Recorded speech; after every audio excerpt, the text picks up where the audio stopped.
What is up, world? I'm Coach Prince, or Train Like Prince. That's what people have been calling me these days, man. Train Like Prince. Welcome to Elevate the World podcast. We got Ange Fit and Scotty the Body on the What's up? on the line today with us as always.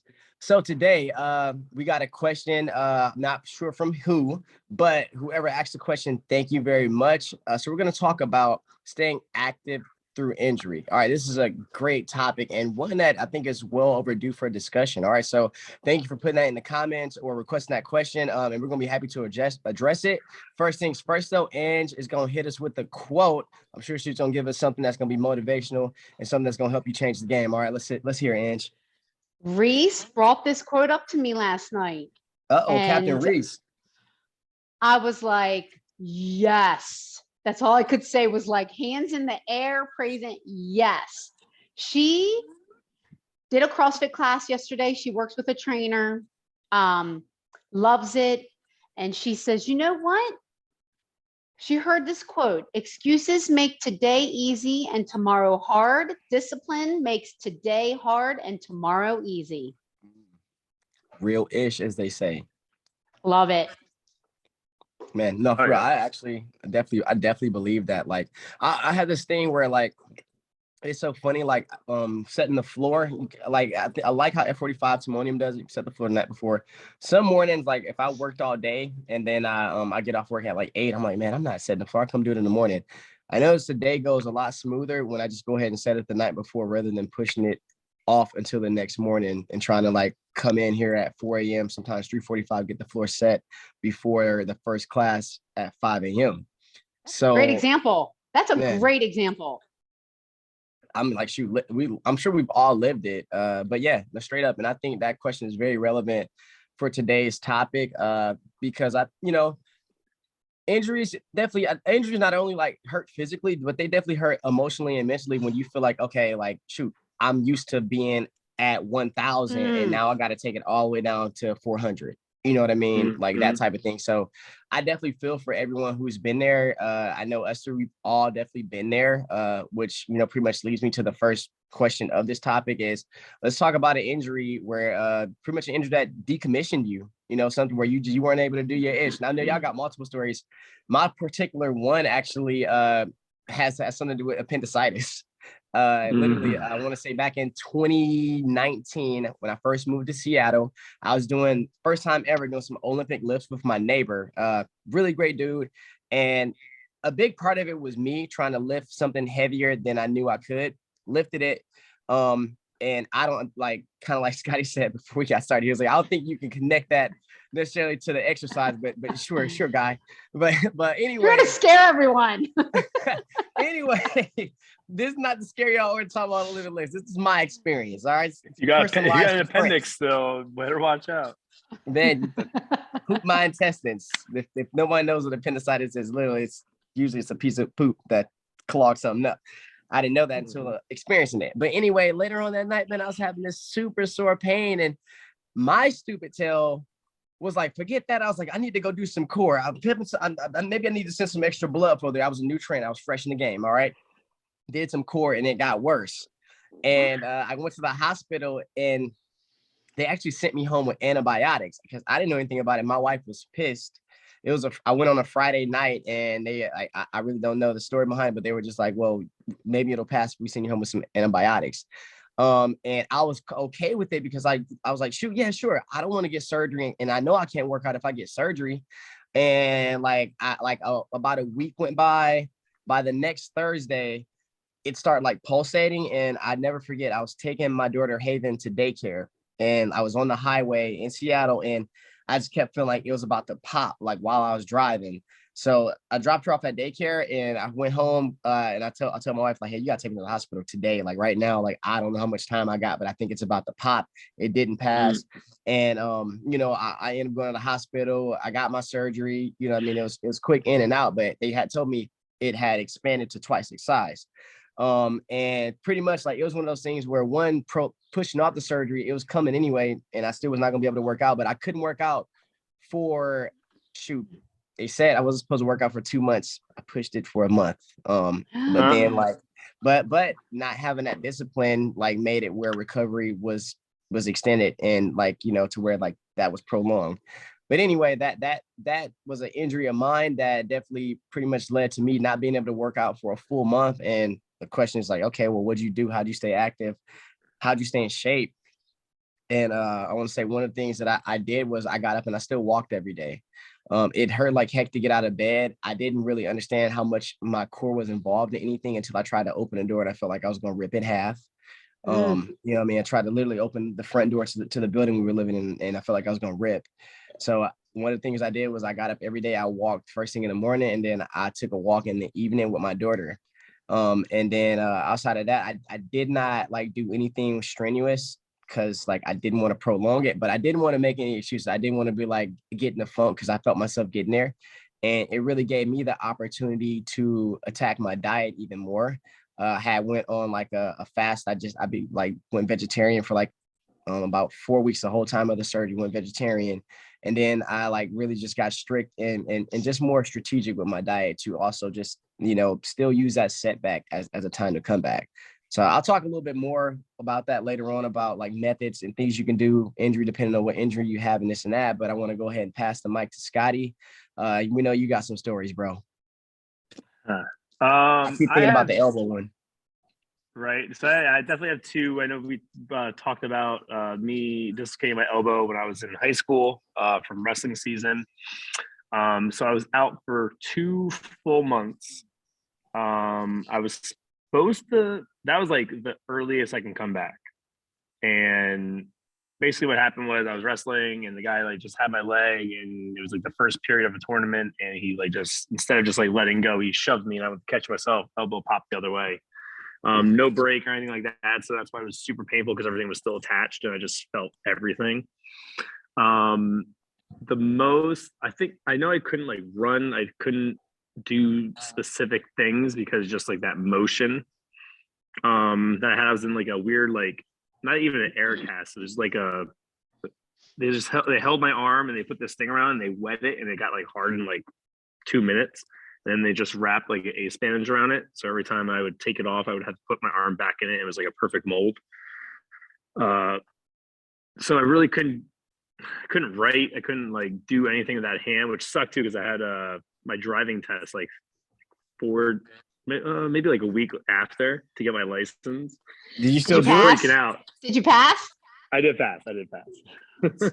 I'm like, I whipping. swear to God, if I don't get this, I'm gonna be so mad. I've been like waiting to get my license at the time. I was turning 17. So I passed that, but basically I couldn't really do anything. It was terrible. I couldn't do gym class. I had people take notes for me. Like I couldn't even like.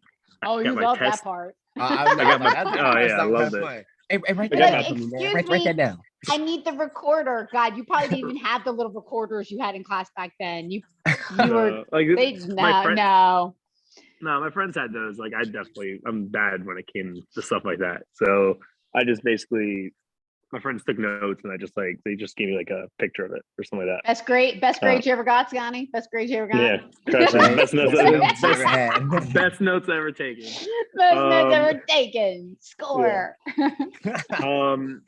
So basically, yeah, I just sat around and did nothing. Went to wrestling practice and just sat there and watched. And maybe I think I watched like some film on myself from like the year prior to kind of like learn. But yeah, it was 2 months, and then basically at that 2-month mark, I was able to come back and wrestle for districts. The only thing I did, like I barely got any mat time.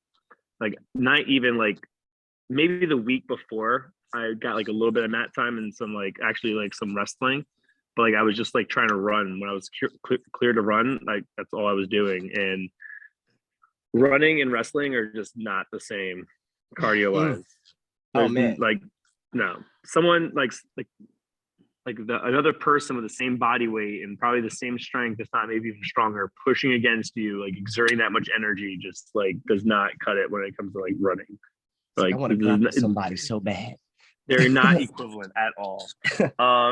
Diet wasn't anything crazy. I just had to make sure I made weight. I probably ate like shit for the first month. I also didn't know anything about eating back then either. So I just kind of was like around that weight. So like when I got back and when I was running, that's when I was like trying to really maintain my weight, just doing some cardio. But yeah, it was definitely weird. I just went to what you call it 3 days a week, physical therapy. So that was definitely helpful. And I could have done it 2 days a week, but I was like, nah, I need to get back as soon as I can. So Monday, Wednesday, Friday, just every day, and then stuff to do at home. So definitely making sure that if you have an injury and like you go to the doctor, like don't joke around with like PT, because like that stuff will help. Like you will bounce back quicker rather than, and like they might discharge you early, but like make sure you get a routine from your physical therapist. Like that will help. For sure. And then when I was in LA, I sprained my ankle really bad. I would say it was probably like a grade 2, like a high ankle sprain, self-diagnosed. And I was actually wrestling as well. All right, DR. All right, Dr. Scotty. Right. Dr. Baji. I was wrestling at this Santa Monica high school, and I was like maybe going to be the assistant coach. And I was wrestling with one like a recent grad, and he was like 20, 30 pounds lighter than me, and we were just kind of just like going at it, and he like clamped down on my ankle, and I went to spin out of it, and he like clamped down on it so weird where he just was like wouldn't let go at all. So I just like really just like usually just kind of like kick and turn, right? So I went to turn, and he just like put more of his shoulder like into my shin, and I was turning at the same time, and like there was nowhere for it to go, and I just felt a pop. I'm surprised you didn't like mess up your knee. No, it was like it was all ankle, and I just like literally felt it like halfway up, like above my ankle, and I was like, oh, that's not good. Swelled up instantly, and I rode my bike there. I had to call my buddy to come pick me up. Like it was before Megan. It was before Megan even lived there, so like he had to like bring me back to my house, and then I had to work. I was just like hobbling around. Like I had an Uber to work and everything. It was terrible. And then basically just like you were still coaching. Yeah, I was still coaching. Dang, bro. Respect, man. I didn't have insurance, so I didn't go to the hospital or anything like that. I just legit just like self-diagnosed it. I did like all my rehab, and I came back in about 2 months, like until I was able to like run or do whatever I had to do. But like being able to like go through past injuries and go through like it's all everything you learn. Like I'm not saying go get injured, but you learn from those injuries. You know what I mean? Like you learn how to bounce back. You learn to be smart about things. Don't come back too early, or like you might re-injure it, stuff like that. Yeah. Or if you're a trainer, you learn from your clients' injuries and stuff like that. Like God forbid they get injured on your watch, but you learn from working with different people, because they'll tell you, a lot of times I think that's, it's unfortunate for them, but it's the benefit too for you and your experience is like, if they've worked with a physical therapy, a lot of times they get their advice like, hey, don't do this, don't do that. You can do this. This works this. And then you can kind of take that and put that in your toolbox, from the trainer and the coach standpoint. And you can even use it as like, how do they injure themselves in your class? Like, all right, cool. Like they did that. Like now I know like to watch out. All right. Like, all right, cool. Like maybe don't do this after doing this exercise, or like have them do this instead of that, because maybe they might be too tired or something like that. So like now you can like watch for that. You know what I mean? Especially for like more inexperienced or people that are like new to the workout. Yeah, good stuff. All right, Ange, what you got? Well, I agree with both of you. Injuries teach us so much, and a lot about life, a lot about our behaviors, our routines. It just like everything gets disrupted, and you learn so much about yourself. That there was a quote about how you have to look at an injury or a setback as a learning experience and growing experience. And I was like, okay, well, that's one way to look at it. And that's a positive way to look at it. But working out, there's so many parts of the body. You injured one, you can always work out with another, right? I mean, let's just be real. Unless there are those certain injuries, a back, a neck, those are some of the things that, we wouldn't push through, that you don't want to push through. But broken foot right here, got a boot, I was doing everything one-legged. I was Mhm. busting out upper body. I was on that Right. aerodyne bike with my feet up on the pegs on that assault bike, Yep, going yep. crazy with the arms.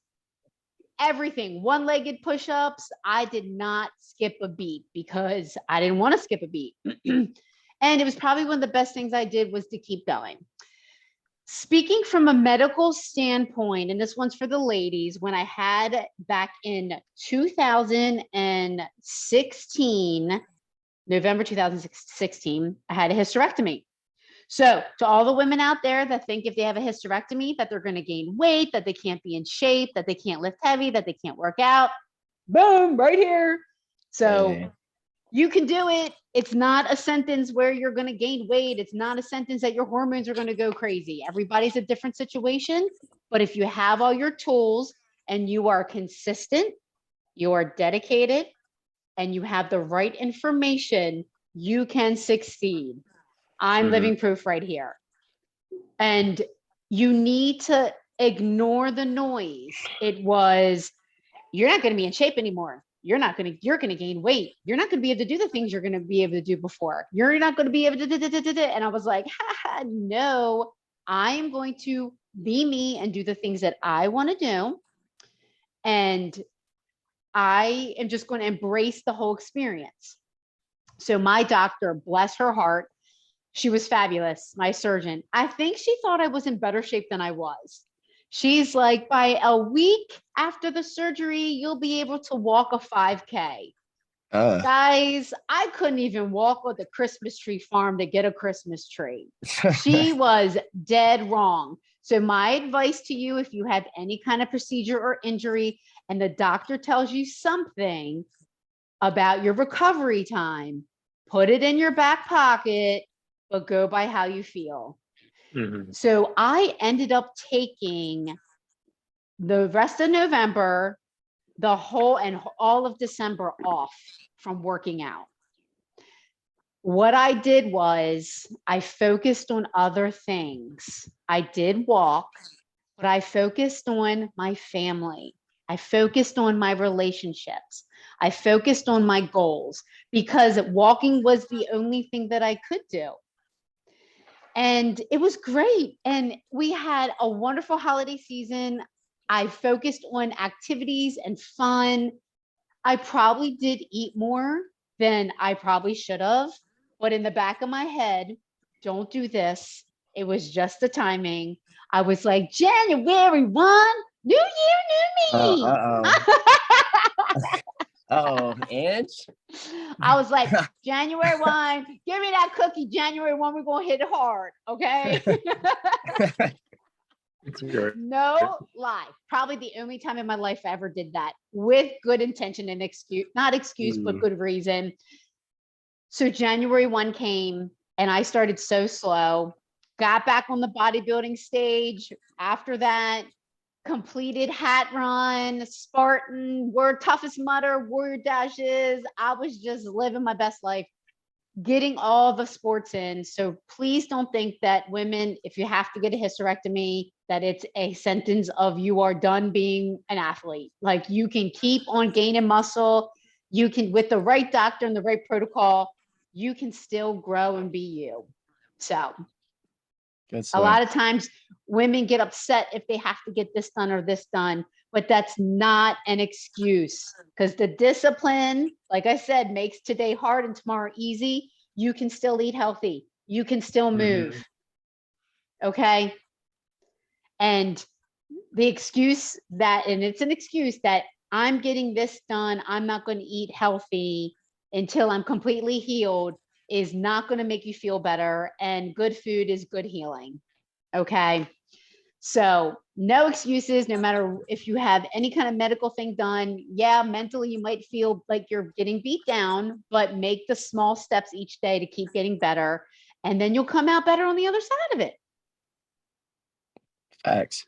I think that's good that you mentioned like just some advice for like someone who like you get like you either went through a surgery or you had an injury where like you can't move at all. Like you really can't do much. Like there is no choose between upper or lower body type of thing. You know what I mean? Like I think that actually it's good that you brought that up.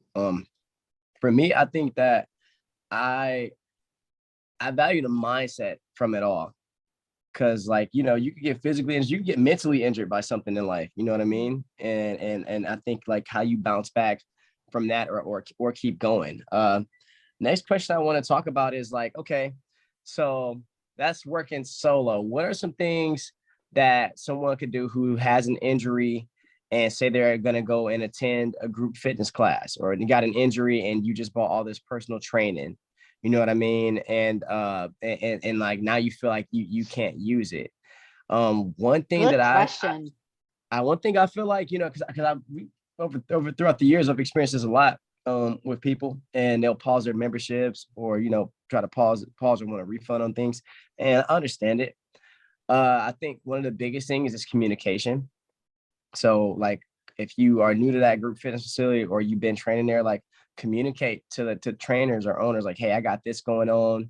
Like, you know what I mean? Like that way, from a trainer standpoint, it helps a lot if you know what that person has going on and you can plan ahead, especially in group fitness. That way, like, you know, because a lot of times group fitness is it's a social thing. You know, you want to get down with your people, your squad, see your people, and it's that. You don't have to miss out on that. It probably would still do you some good to not, you know, like go through an injury and then go isolate. You know what I mean? You know, be around the people, Yes. you know, be around the people that you know you've been that had you motivated in the first place, that you go and you push with because they're right by your side grinding with you. So I think like one of the ways I would answer that question is to communicate with the trainer, communicate with the coach or whatever. If you can, show up early.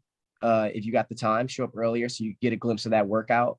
And then see like, okay, maybe I can modify this, or I need to let him know about that, you know, or for me, like if you show up early and it's like a grace period in between the next class starting, I'm gonna walk you through everything and we can test some things out. You know what I mean?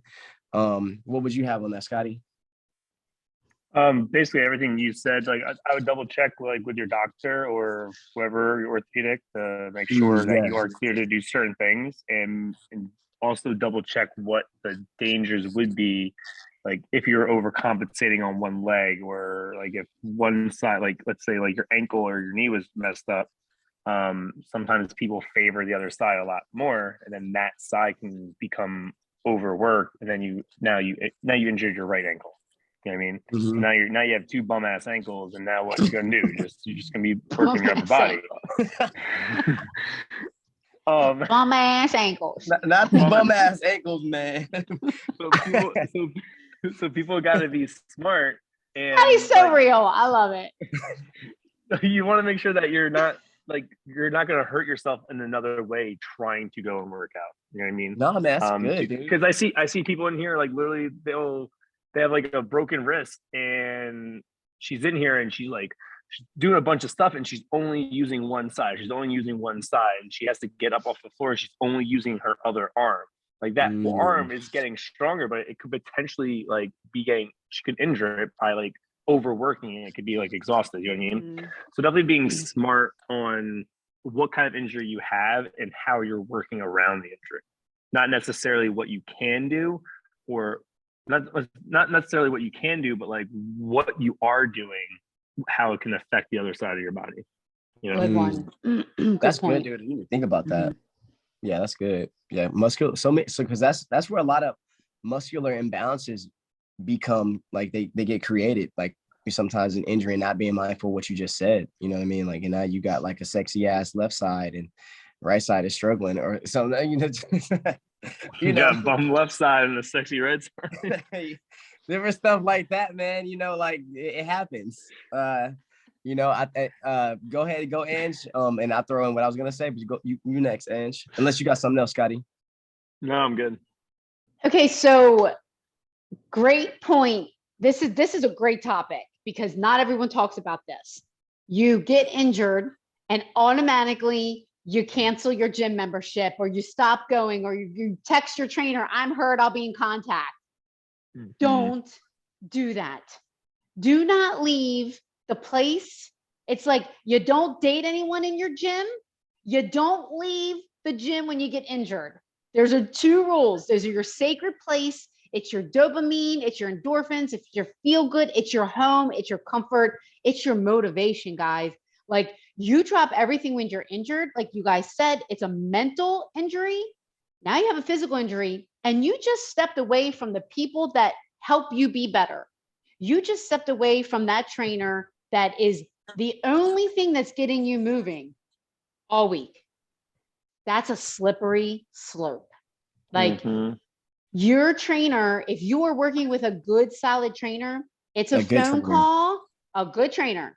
Absolutely. It's a phone call and a plan is made. You still go to your trainer. You still go to that group fitness class. You communicate, like you said, that's number one. Do not stop going. It's so important to keep moving forward in your goals. If you do not, you're going to feel 10 times, 100 times worse after the first 4 weeks of that injury or the first 8 weeks of that injury. Do not stop going. There's always something that you can do. A good trainer will get you through it, keep you reaching your goals. And it's a good time maybe to shift the focus. Maybe it's a more, you get a workout in, but maybe that last 5 minutes is a nutrition conversation. Maybe the homework is different.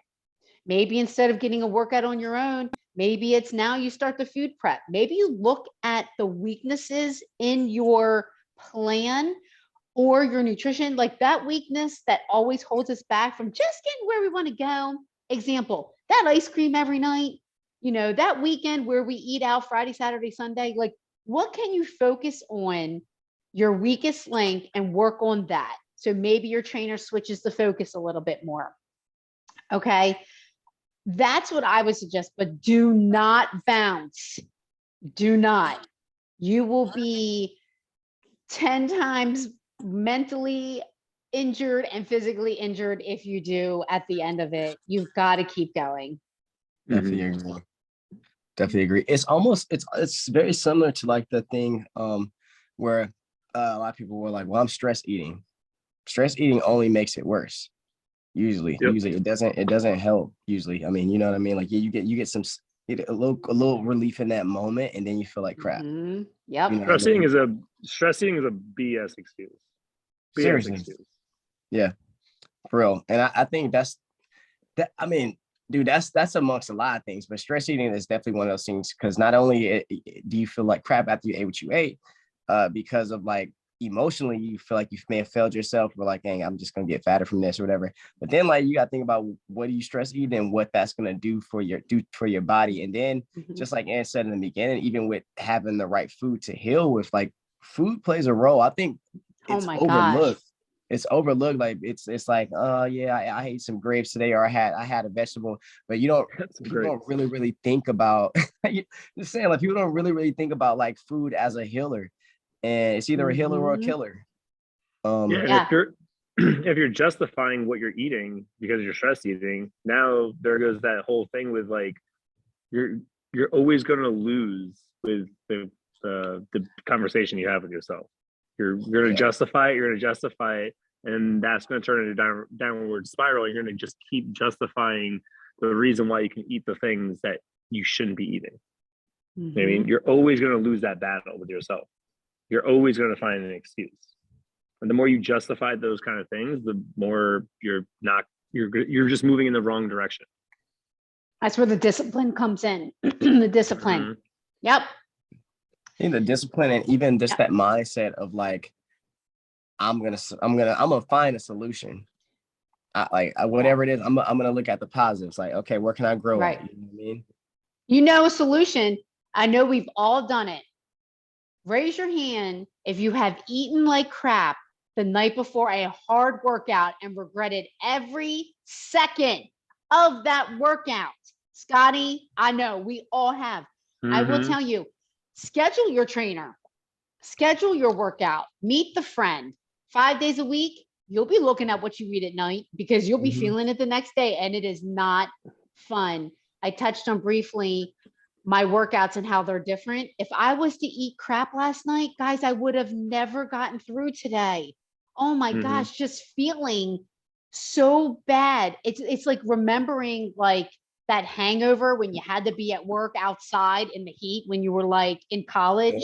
Like, oh my gosh, that feeling, and your boss knew, and you were the one that was doing all the manual labor back and forth because he knew that you were hungover.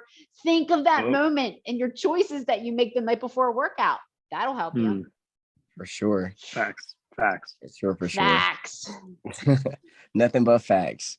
All right, here's another question. We could actually take it back to we even brushed up and did an entire topic about this, I believe, in the past, but we could go back a little bit to injury prevention, even, or injuring again, you know what I mean, or when you come back from an injury, and how to scale it, you know what I mean.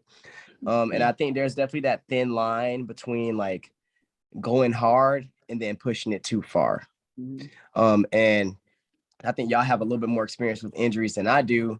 But what are like some indicators that you could look for to either like be coming back from an injury and you feel like, okay, like, is this safe, or am I going too far?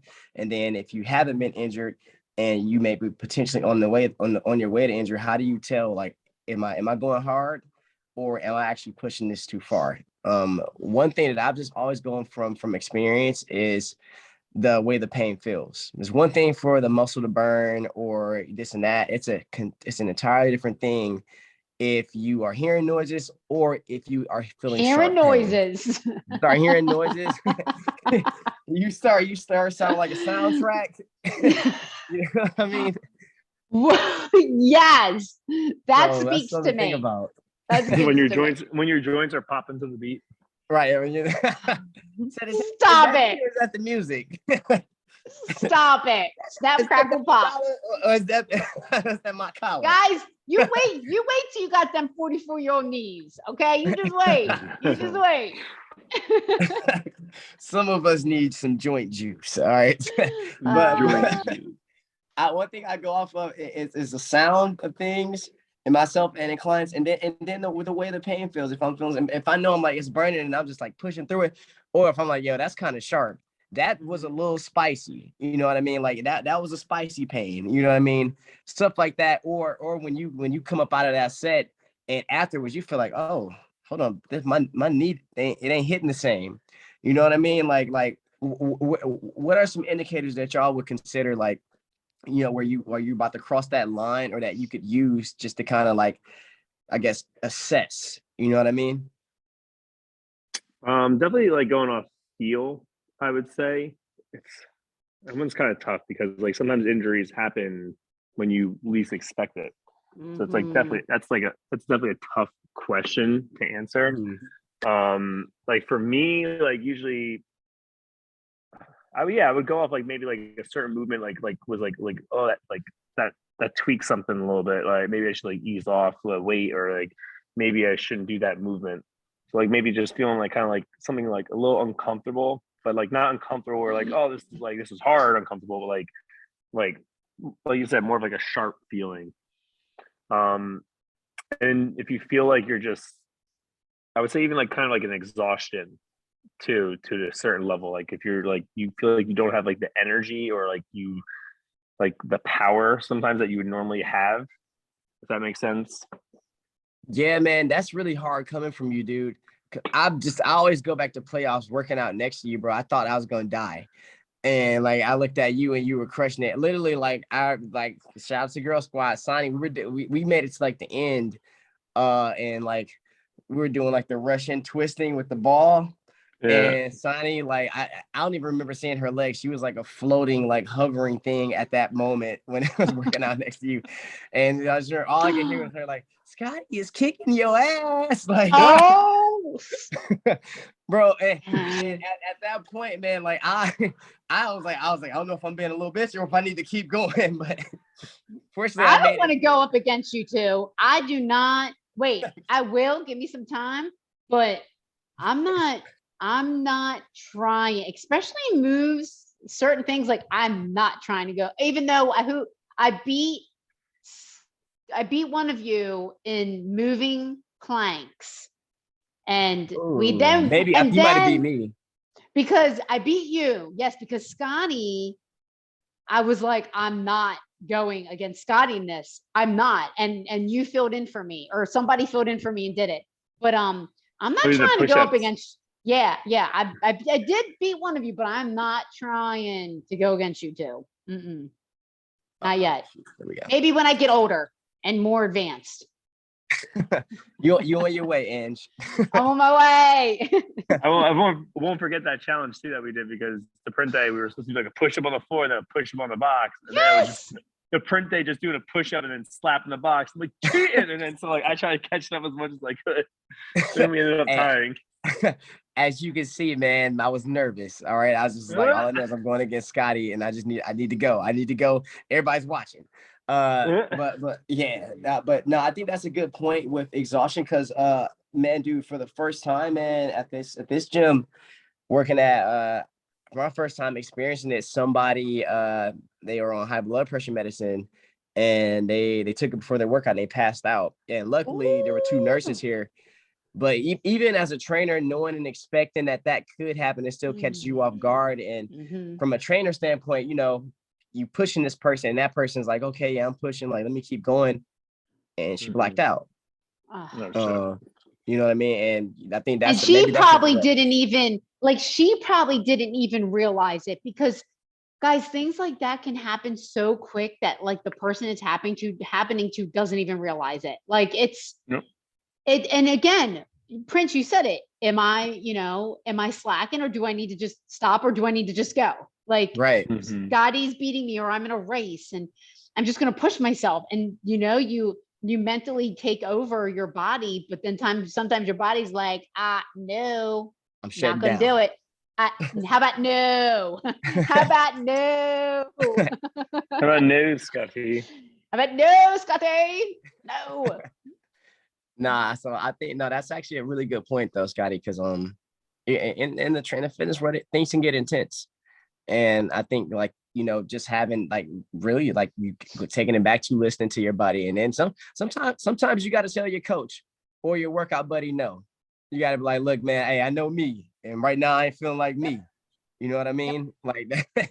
So like the whole exhaustion thing. So I think you got a good point with that, man. Yeah. For sure. Anything else? I mean, the indicators are pretty clear, but like, there's some things where like you roll past them. You don't really think, you won't even think of that as like an indicator of like, actually, I need to scale that back. Yeah, that is so true. And you guys said energy. Just be careful, because a lot of times when you don't have that energy, or you didn't sleep well the night before, or you're feeling tired, is when your form slacks and when injury can happen. Yeah. Elaborate on that for real. No, straight up. Yes. So you didn't sleep well last night, or you're not getting in your water. Okay. Maybe you forgot to eat before you came to work out. God, he didn't look at him. Like, right. Yes. Oh, I just had a banana. Maybe it's your first day back from vacation. Maybe you were off for 12 days and you didn't work out. Like, guys, be careful. Okay. We always talk about the weekend warrior, the person who doesn't work out Monday through Friday, and then Saturday morning they go crazy and go work out, and they wonder why they're so sore or they get injured. So this is when you need to be careful. And trainers out there, like, this is when, well, you always need to be aware of your clients, but this is where the good trainers survive. This is where we become resourceful. This is where we recognize things. As group exercise instructors or coaches or trainers, we can tell, especially if we've been working with someone for a long time, they walk through that door, I can tell you how they feel as soon as I see them. So do not, like, your ego as a trainer always has to get put aside. You're not trying to make them throw up. You're not trying to make them regret that, you are just making sure that they have a good workout and you are progressing, not perfection, but progressing, making progress towards their goals. So just be a little bit careful if you didn't sleep well, or ladies, if you have a menstrual cycle, or maybe you did go to happy hour on Thursday after work and you come in and Scotty's teaching class and you're like on Friday morning and you're like, oh my gosh. So just be aware Watch your form when you're not feeling your best. You can still work out, absolutely, but just look, your brain's the only thing that knows the weights you're lifting. Sometimes we got to check the ego to keep our form good. Like, I don't want to know what that dumbbell is. I just want to know I'm feeling it in the right spot. It's challenging. My form is correct, and I'm engaging the correct muscles the whole time. Don't give me 5 good reps. Give me 10. Give me what is prescribed. I don't care if you take the weight down 10 pounds. I love that. I think that's really true. Like, put your ego aside. Put your ego aside, because you're gonna be pissed off. You get decommissioned. Aside. Yep. You'll be pissed off. You get decommissioned, and I think that's the thing too. Look at, like, am I feeling this in my bones and my joints, or am I feeling it in the muscle? It's no need for me to feel this in my bones. Am I feeling this in my bones and my joints, or am I feeling the muscle? Because you want to be loading up the muscle, not the joint and the bone specifically, like that. You know what I mean? A valuable lesson in injury, or because this keeps getting handed to me, is putting your ego aside. You will make more progress no matter what your goals are, no matter and we're getting off topic here, or I'm going to. Okay, squirrel, let's just jump back. Injured or not, wanting to make progress, put your ego aside. You will make more progress than you ever can imagine. When it comes to being an athlete, there is some level of ego, okay?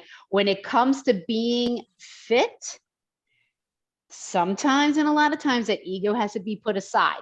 If I need to know how to do monkey bars for a Spartan race, I got to start small. I'm not going to try to get across what if I go right across those monkey bars? I rip up my hands. I can't touch anything I'm out for 2 weeks because my hands are a bloody mess.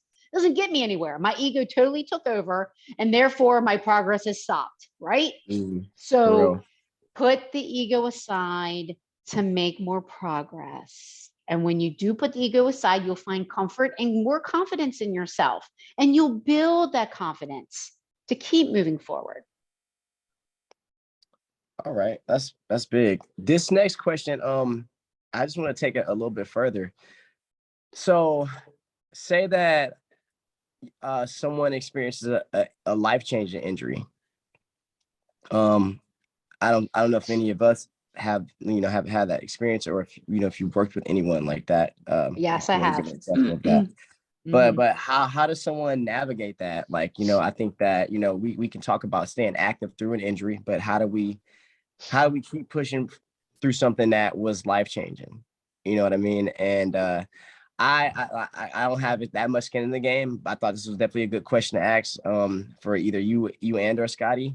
From my experience though, like just working with someone who like she hurt her shoulder really bad, and she couldn't use it for several months, to where like now she does not really use it at all. But now what I'm starting to see is that from it being in protection mode so long, now she's having the inability to use it. You know what I mean? But that's just one small example. But you could, an example could be, God forbid, someone actually loses a limb or something like that. You know what I mean? Like how can someone who's going through something like that keep pushing through? Any advice, anything that comes to mind that you would like to just give to that person? I think obviously depends on what it is, depends on the person, like their mental state, and it really comes down to like their mentality and like their support around them. Because you're gonna feel defeated. Like, let's say you do lose a limb, or you have like a heart attack and like you can't do what you used to do anymore. Like, that's gonna be like a huge blow to yourself. So I think it's like having, and because like the first thing you're gonna do is you're gonna be beating yourself up, most likely. I don't know experience. Like, I'm just kind of shooting from like what I know. I did have one client like have a heart attack, and he wasn't able to do like high intensity training anymore. But he still wanted to work out, so he had to do like low impact. So it's like I haven't had anyone that like basically couldn't like find themselves. I'm just like, this is like my advice would be like, if you do have a friend like that, I would like show as much support as possible, and just let them know that you're there for them, and kind of like maybe you don't want to be like annoying about it, but like making sure like you're just supportive enough so like it kind of keep in the back of their mind, like, hey, like we could still do this, we could still try this, like maybe show them like alternatives and stuff like that of like what they can do, because having them feel so defeated from something like that potentially can really just scar them and just they might not ever want to work out again. So basically just trying to put them in like the best state of mind that they could possibly be. You know what I mean? That's kind of what I have. I think that's actually really good. I think when literally when you don't have it physically, and when you do have it physically, you got to tap into the mind. I think that's the biggest thing. You got to tap into the mind. Like it's the one thing that you have got willing that will always work. You know, that's a blessing to, able body is one thing for sure. Able mind, that's next level, Yeah. What you got, Ange? So I've had this several times with people just through my career. So you get a phone call from your client, and then this happened. Maybe they can't use their hand. Can't use their legs. I've had head injuries, stitches on face. I've had cancers, ports for women. I've had in the middle of chemo. I've had so many different experiences with this. You get that phone call and you talk to your client and they call you and they're like, hey, and you're like, okay, Scotty hit it right on the head. As a trainer, as a friend, as a support system, you have to mentally prepare yourself. You have to put everything in your being aside and you're there for that person 100%. So I encourage the client, still come in, because them coming through that door and them seeing your face, it feels familiar. They start to feel like, okay, I'm here. I'm back at the gym. Scotty said it right. We're like, you have to be there for them. You mentally have to be ready. So when a client comes in, no matter what it is, the minute we hang up the phone, Angie starts getting creative. Okay, we have a crushed hand. We have no hand motion. Okay, we have the ankle straps. We're going to wrap them above the elbow or below the elbow. We're going to do some movement there. Okay. We have we had a stroke. We have no left side movement. Okay. What are we going to do to be creative there? The doctor's given them the go. But guys, they're in a wheelchair. Okay. They're in a wheelchair. Okay. All right. This is what we're going to do. We don't need a bench. We're going to start doing exercises from the wheelchair. So I mix in a lot of things where I get creative with some, and then I bring back like the oldie goodies that they really love that I knew they were strong at, to help them feel good. Like I start mixing it up a little bit. I always make sure I have their music on. I always make sure that we are identifying them from where they are right now. This is where we are right now. This is the moment where we are. We're going to get better from this moment. You know what? We never talk about, well, I used to. Now, don't get me wrong, because the I used to's come up after a couple months of training in this new body or this new mindset. I used to be able to do this. Well, guess what? We're going to get to a whole different level of other things that we can do.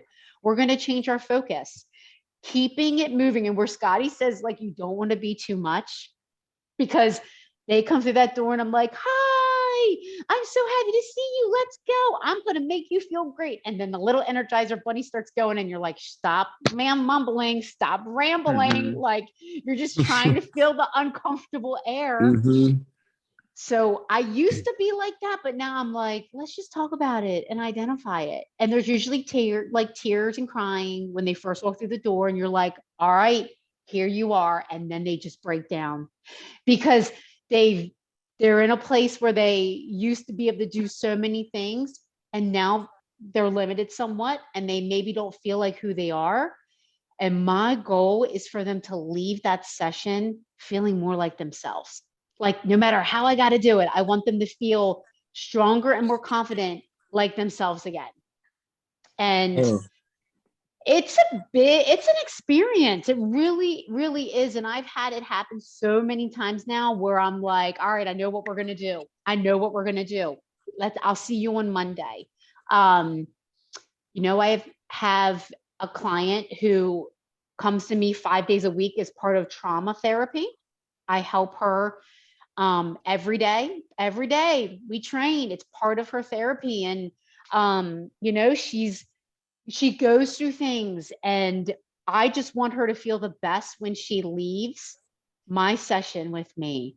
And we do that every time. And that is what gives her the ability to go on through her day, to be her best self, to guys, reality, just to get to the grocery store. Like sometimes that's where we are, but never allowing that person to feel ashamed or embarrassed where they are. That's a no, no, no, no. We are not. That emotion will come up, but you know what? We're going to keep on doing what we can do to build our confidence, to feel good. And then after a couple months of that, then you really start to see the breakthrough with somebody that they're like, this got me through. This got me through this time in my life. And that is when I feel the best. That is when I'm like, this is what I do. This is why I do what I do. This is what I do. Why I do what I do. No, that was, hey, no lie. I tried to, like, I started tearing up a little bit, man, because that was powerful. Y'all know I'm a little, y'all know I get sensitive, man. I started to tear up a little bit because that was powerful. Like, I kind of put myself in the best I could in that person's shoes, walking into you and you coming at them like that. And I learned a lot just now, just from that. It's a whole nother level when you have somebody come in and I want to be strong for that person. So when they walk through the door and they see me and I'm like, hey, you're here. And they start crying. I just hug or be like hands on, like, it's okay. I'm here for you, and we are going to build. We are going to live. We are going to feel great. You are here. And I try not to like break down and cry, but my nature is like, I'm your rock right now. Like, put your hands on these shoulders. Like, I am your rock. I will walk you into the gym. Some people, we got to lock arm in arm because maybe they're having trouble walking. Or I'm like, I am your rock. Let's go. And I just want them to feel like that energy of confidence. Like, yes, let's go. Like, and I just want to give them that. Because number one, they deserve that.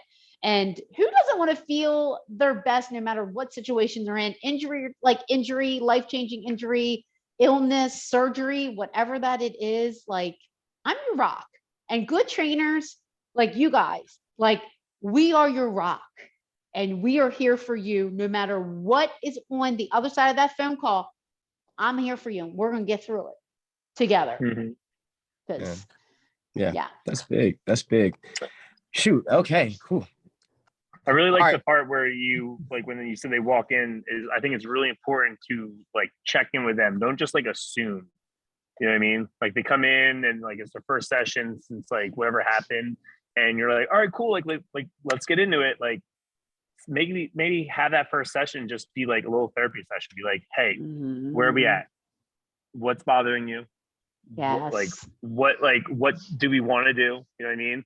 All right. And be like, all right, cool. Like, let's come down here. Like, let's figure this out together. And like, let's make sure that we can get through it.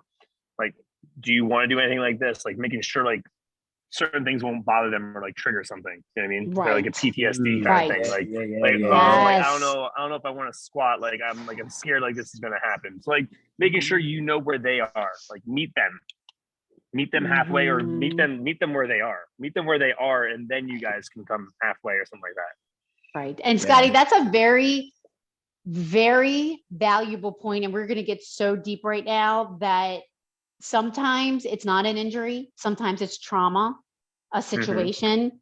Sometimes a client is scared to walk in by themselves. Sometimes I got to go out and get them and bring them in. Sometimes they have to be driven there because the drive, no matter something might have happened. Sometimes I'm on the other end of the phone saying, get in your car, come here now. I'm here. Let's go. Come on. Get in your car, one foot in front of the other. Get in that elevator. Come on. Sometimes it's FaceTime. Sometimes I really want to get to the gym, not your gym, but I need to do an extra workout. All right, FaceTime me right now. Put me in your car. Let's go. Put me in your car. Put me in your car. Take me Pick with me you. up. Pick me up. Take Put me me in with your you. car, right? Beam me Clients, up. clients have taken me into their gyms of their apartments with them and put me there. I'm like, let's go. Get on that elliptical. I'm here. Hey, let's go. I'm drinking my coffee, folding my laundry. I'm like, come on.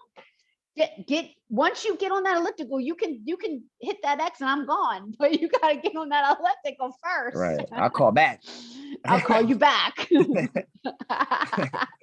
Dang. But yeah, it's like meeting them where they are, no matter mentally where they are, because sometimes it's not a physical thing. Sometimes it's really a mental thing, depending on what they've gone through.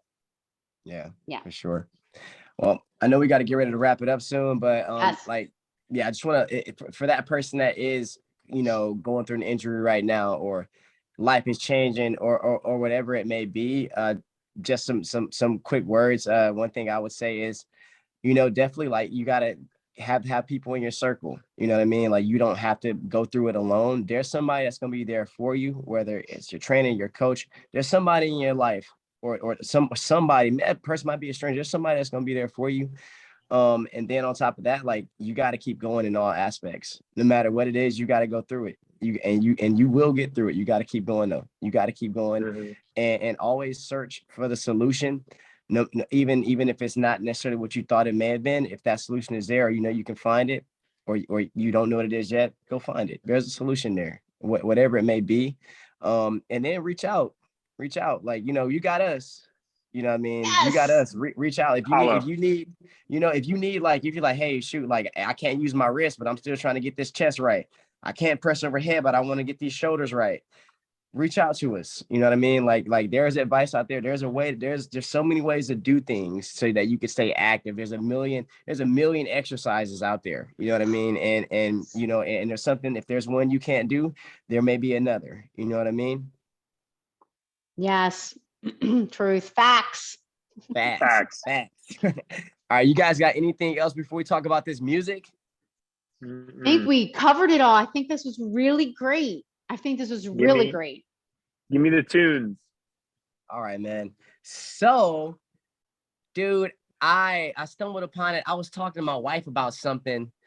We're talking about apartments and houses, and I was talking about. I said something. I was like, I got your money, man, and it made me think of, Hey, oh, baby, I got Baby, your I got money. your money. yeah. So I've been bumping that today in Yes. class, and I was like, hold on, this is a good tune, man. Like, it's a hit.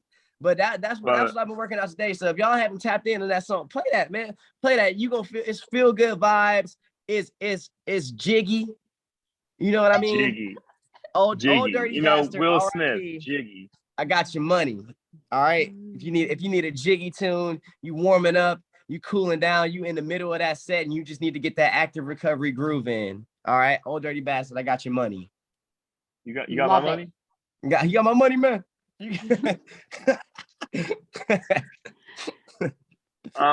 So me and Megan are going to a music festival in Maryland called the Moonrise Festival. What? Where's that? Pimlico Racetrack. Oh God! I remember when I went to Preakness back in the day. So Man. this is a music festival. There's like 3 or 4 different stages, bunch of house DJs like Tiesto, at Pimlico. Dom Dalla at Pimlico. Yeah. You stay. I got mama rules for you going down there. I'm just saying. All right, gotta let me know. Okay. You. But so me and Megan were just driving. We're driving home from her customer's house. We were there for like their son's like birthday party, and I was playing music. I was playing Fisher radio, and I was like, man, I really want to see Fisher live. Like, it'd be amazing to see him live. I heard he's a complete nutcase. Like, he just puts on a great show. And Just Megan, like, just in the passenger seat, and she like looks up like Fisher shows, and she's like, well, he's playing in August in Maryland. or the rest of his dates are all in Europe. And I was like, all right, like, what is it? And she's like, oh, it's this music festival. I'm like, pull it up. And they're like, Tiesto, like a bunch of DJs that we've seen before. And I was like, yes, we're going. Boom. And we bought tickets. And so my song today is by Fisher. And it's called Stop It by Fisher. And it's just like one of just like the deep house songs that I love jamming to. It's all right. Kind of repetitive, but it's the jam. All right, so I gotta hurry up because I have a hard stop.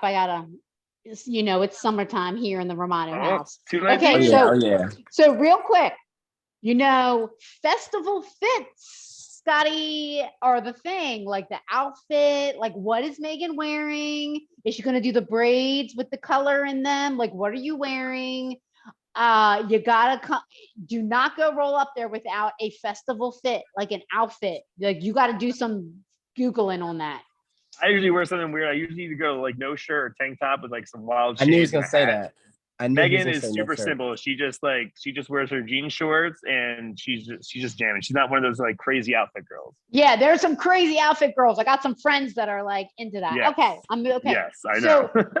So guys, again, Reese is like, telling me all this stuff. So she comes downstairs. She's like, Mom, do you know this song? And she starts playing Lip Gloss by... My lip gloss be popping. My lip gloss be cool. Hey, Scotty, you know that song very well. I'm sorry. You just made my day that you know that song. So Reese goes, don't say it wrong. Lil Mama, okay? Lil Mama, who did a fabulous job being Left Eye in the TLC documentary Crazy Sexy Cool. If you haven't seen it, it's their whole story. True. And then she performed Waterfalls on the Billboard Music Awards. I think we saw it was 2016 or 17 in the place of Left Eye Lopez. But Lip Gloss is such a good song. I mean, 2008, the height when TRL was just still in it, TRL. And then she was the judge on another dance crew. Was it a dance crew show? I believe it was an MTV based show, but then she was a judge on that. The Lil Mama. Yeah. Lil Mama. All right, Lil Mama. It's a beat. What you know about me? What you know about me? Yes. Hey. The drum like in the background. Yep. See, y'all like took the hard beat in the back. That's high school. Such a good song. I'm sorry. I'm still gonna jam to it. No, it's timeless. Look, it's traveled over to the next generation. It's timeless then. It's now considered timeless. Yep. Lil Mama. Man. But yeah, y'all, look, we appreciate y'all as always for tuning in. Me and my wife were watching the last episode we did, episode 31 with the Girl Squad, and it actually resonated really well with her, with something she was talking about with friends actually, and but she also was like, oh, she was like, episode 31, she was like, y'all getting deep, like y'all like be up there. So we appreciate y'all we appreciate y'all who've been rocking with us. We appreciate everyone who's going to watch this, who's going to see this, whether it's this year, today, years from now. We want each and every episode we make to be timeless, and we appreciate y'all for chiming in. And we're going to see y'all next time. All right. So send me episode 32 topic, people. Help me out. All right. Yeah. Send that. Yes. Send that. Oh yeah. Train Like Prince on all platforms. Scotty the Body. You pointed in the right place this time, man. I'm pointing on both ends. Well, you kind of like, it's like kind of aiming. It's there. Yeah, right there.